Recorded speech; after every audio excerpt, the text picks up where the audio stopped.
ఛత్తీస్గఢ్ బీజాపూర్ జిల్లా మరోసారి కాల్పుల మోతాతో హోరెత్తిస్తోంది. బీజాపూర్ జిల్లా నేషనల్ పార్క్ ఏరియాలో భద్రతా బలగాలు మావోయిస్టులు ఎదురుకాల్పులకు దిగారు.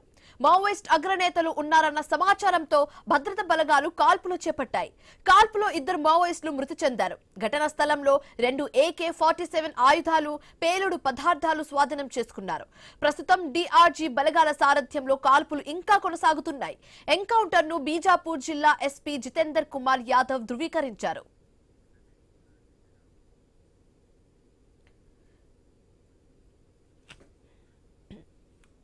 ఛత్తీస్గఢ్ బీజాపూర్ జిల్లా మరోసారి కాల్పుల మోతాతో హోరెత్తిపోతోంది.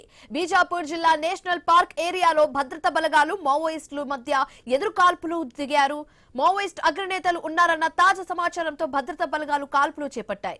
కాల్పులో 2 మావోయిస్టులు మృతి చెందారు. ఘటనా స్థలంలో 2 AK-47 ఆయుధాలు, పేలుడు పదార్థాలు స్వాధీనం చేసుకున్నారు. ప్రస్తుతం DRG బలగాల సారథ్యంలో కాల్పులు ఇంకా కొనసాగుతున్నాయన్నట్లుగా తెలుస్తుంది. దీనికి సంబంధించి మరింత తాజా సమాచారం మా కరెస్పాండెంట్ నవీన్ ఫోన్ ద్వారా అందిస్తారు.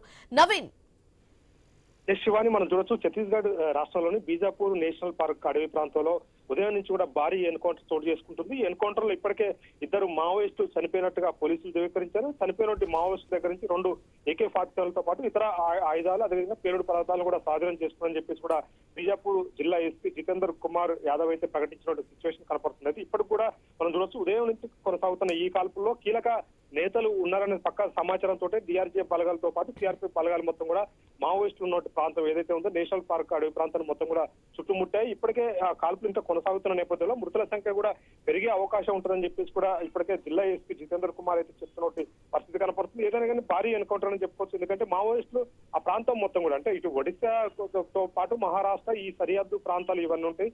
ఆ బార్డర్ లో ఇది ఉంటుంది. అయితే ఈ నేపథ్యంలో 3 రాష్ట్రాల సరిహద్దు ప్రాంతంలో ఉన్నారు కాబట్టి మావోయిస్టుల కీలక నేతలు అక్కడ ఉన్నారు. ఇప్పటికే చనిపోయినట్టు 2 దగ్గర కూడా AK-47 లాంటి వెపన్స్ కూడా స్వాధీనం చేసుకున్నారు. వీళ్ళంతా కూడా బాడీ గార్డ్స్ లెక్క అక్కడ ఉన్నారు అని చెప్పేసి కూడా పోలీసులు చెప్తున్న సిచ్యువేషన్ కనపడుతుంది. అంటే బాడీ గార్డుల దగ్గరే AK-47 లాంటి వెపన్స్ ఉంటే అక్కడ కీలక నేతలు ఉన్నట్టు అని చెప్పేసి కూడా ఉదయం నుంచి కూడా భారీ ఎత్తున కూడా ఆ ప్రాంతాన్ని అయితే చుట్టుముట్టి కాల్పులు చేస్తున్న సిచ్యువేషన్ కనపడుతుంది. అయితే మావోయిస్టులు కూడా పోలీసులపై తీవ్రమైన ప్రతిఘటిస్తున్నారు. భారీగా కూడా వాళ్ళు కూడా కాల్పులు చేస్తున్నారు. అయితే చిన్న చిన్న దళాలు ఉంటే ఎప్పుడు కూడా ఇంత ప్రతిఘటన ఉండదు, ఇంతసేపు కూడా కాల్పులు ఉండవని చెప్పేసి కూడా పోలీసులు చెప్తున్నారు. ఇంకా కాల్పులు కొనసాగుతున్న నేపథ్యంలో ఆడ కీలక నేతలు ఉన్నారు. మావోయిస్టు సంబంధించిన కేంద్ర కీలక నేతలు ఆ ప్రాంతంలో ఉన్నారని చెప్పేసి కూడా ఇప్పుడు ఎవరైతే మిగిలి ఉన్నారో మిగతా మావోయిస్టు నేతలకు సంబంధించిన కీలక నేతలు ఈ ప్రాంతంలో నేషనల్ అడవి పార్క్ అడవి ప్రాంతంలో ఉన్నారని చెప్పేసి కూడా పోలీసులకి పక్కా సమాచారం, అంటే కేంద్ర ఇంటెలిజెన్స్ వర్గాలు ఇచ్చినట్టు పక్కా సమాచారంతో ఆ ప్రాంతాన్ని మొత్తం కూడా చుట్టుముట్టారు. ఉదయం నుంచి జరుగుతున్నట్టు కాల్పుల్లో ఇప్పటి వరకైతే 2 మావోయిస్టులు చనిపోయారు. అయితే చనిపోయినట్టు మావోయిస్టుల డెడ్ బాడీలను కూడా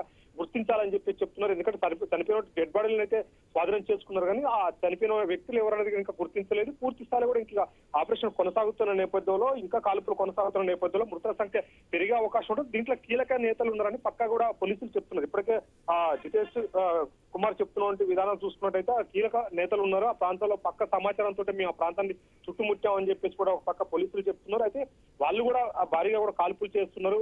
ఆ పోలీసులపై పూర్తి స్థాయిలో కూడా వాళ్ళు కూడా కాల్పులు చేస్తున్నట్టు పరిస్థితి కాబడుతుంది. ఉదయం నుంచి ఇప్పటి వరకు అంటే మావోయిస్టులు ఎన్కౌంటర్ జరుగుతుంది దాదాపు 1-2 గంటలలోనే ఎన్కౌంటర్ క్లోజ్ అయ్యేది. చనిపోయినట్టు మృతదేహాలను కానీ ఎవరైపు నష్టం ఉన్నా కానీ ఏమంటే ప్రకటించారు. కానీ ఇది ఉదయం నుంచి తెల్లవారుజాము నుంచి ఇప్పటి వరకు కూడా పూర్తి స్థాయిలో కూడా కాల్పులు కొనసాగుతున్నాయి. ఆ ప్రాంతాన్ని మొత్తం కూడా సెర్చింగ్ ఆపరేషన్ కొనసాగుతుంది. పూర్తిగా కూడా ప్రత్యేక డ్రోన్లు, ప్రత్యేక హెలికాప్టర్లతో కూడా ఆ ప్రాంతాన్ని మొత్తం కూడా జల్లెడ పడుతున్న సిచ్యువేషన్ కనపడుతుంది. భారీగా కూడా కుమింగ్ చేస్తున్న సిచ్యువేషన్ ఉంది. అయితే ఇక్కడ కీలక నేతలు ఉన్నారనే పక్క సమాచారం కూడా వస్తున్నట్టు పరిస్థితి కనపడుతుంది. ఎందుకంటే మార్చి 31 కల్లా, అంటే ఈ సంవత్సరం మార్చి 31 కల్లా పూర్తి స్థాయి కూడా వామపక్ష తీవ్రవాదాన్ని లేకుండా చేస్తామని చెప్పేసి ఒక పక్క కేంద్ర ప్రభుత్వం చెప్తుంది. ఈ నేపథ్యంలోనే కీలక నేతలు కొంతమంది మాత్రం మావోయిస్టులు ఉన్నారు. వాళ్ళ కోసం మాత్రం భారీ ఎత్తున కూడా సెర్చింగ్ ఆపరేషన్ తో కొనసాగుతున్న సిచ్యువేషన్ కనపడుతుంది. ఎందుకంటే ఎక్కువ కూడా మావోయిస్టులు ప్రాంతం ఏదైనా ఉందంటే అది ఒడిశాతో పాటు ఛత్తీస్గఢ్, మేజర్ ఛత్తీస్గఢ్ అని చెప్పొచ్చు.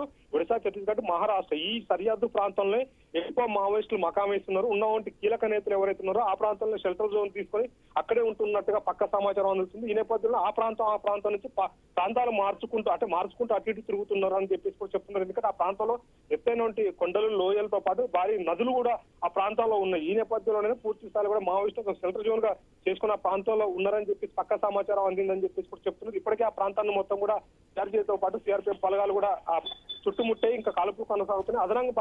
అదనపు బలగాలను కూడా అక్కడికి తెప్పించిన సిచ్యువేషన్ కనపడుతుంది. ఎందుకంటే భారీ ఎన్కౌంటర్ చోటు చేసుకుంటుంది. అయితే కీలక కీలక నేతలు ఉన్నారని పక్కా సమాచారం అయితే పోలీసులకు అందుతున్న నేపథ్యంలో పూర్తిగా కూడా ఆ ప్రాంతాన్ని మొత్తం కూడా చుట్టుముడుతున్నారు. ఇప్పటికే మనం చూసుకున్నట్టయితే ఆ ప్రాంతంలో ఏదైతే చిన్న చిన్న గ్రామాలు ఉంటాయో ఆ చిన్న చిన్న గూడాలు ఉంటాయి, ఆ గూడాలను మొత్తం కూడా పోలీసులు తమ ఆధీనంలోకి తెచ్చుకునే సిచ్యువేషన్ కనపడుతుంది. ఎందుకంటే మావోయిస్ట్ ఎవరికైనా బుల్లెట్ కాలేనప్పుడు ఇమీడియట్ గా వాళ్ళు గ్రామీణ ప్రాంతాలు అటు చుట్టూ ఉన్న చిన్న చిన్న గ్రామాలు ఉంటే అక్కడికి పోయి వాళ్ళు షెల్టర్ తీసుకొని ట్రీట్మెంట్ పొందే సిచ్యువేషన్ కనపడుతుంది. ఈ నేపథ్యంలో ఆ గ్రామాలకు కూడా మావోయిస్టులు రాకుండా ఆ ప్రాంతాన్ని మొత్తం కూడా చుట్టుముట్టినటువంటి సిచ్యువేషన్ అయితే ప్రజెంట్ కనపడుతుంది. ఏదైనా మావోయిస్టులకు భారీ ఎదురు దెబ్బ అనేది చెప్పుకోవచ్చు. ఎందుకంటే ఇద్దరు మాత్రం చనిపోయారు, ఇంకా మృతుల సంఖ్య పెరిగే అవకాశం ఉంటుంది. ఇంకా పూర్తి స్థాయి కూడా కుమ్మింగ్ ఆపరేషన్ కొనసాగుతుంది కాబట్టి భారీగా మావోయిస్టులు నష్టపోయే అవకాశం కూడా ఉంది. ఎందుకంటే ఇప్పటికే తుపాకులతో పాటు ఇతర మందుగుండ్ల సామాగ్రిని కూడా పోలీసులు అయితే స్వాధీనం చేసుకున్న సిచ్యువేషన్ ఇక్కడ బీజాపూర్ ప్రాంతంలో అయితే కనపడతా ఉంది.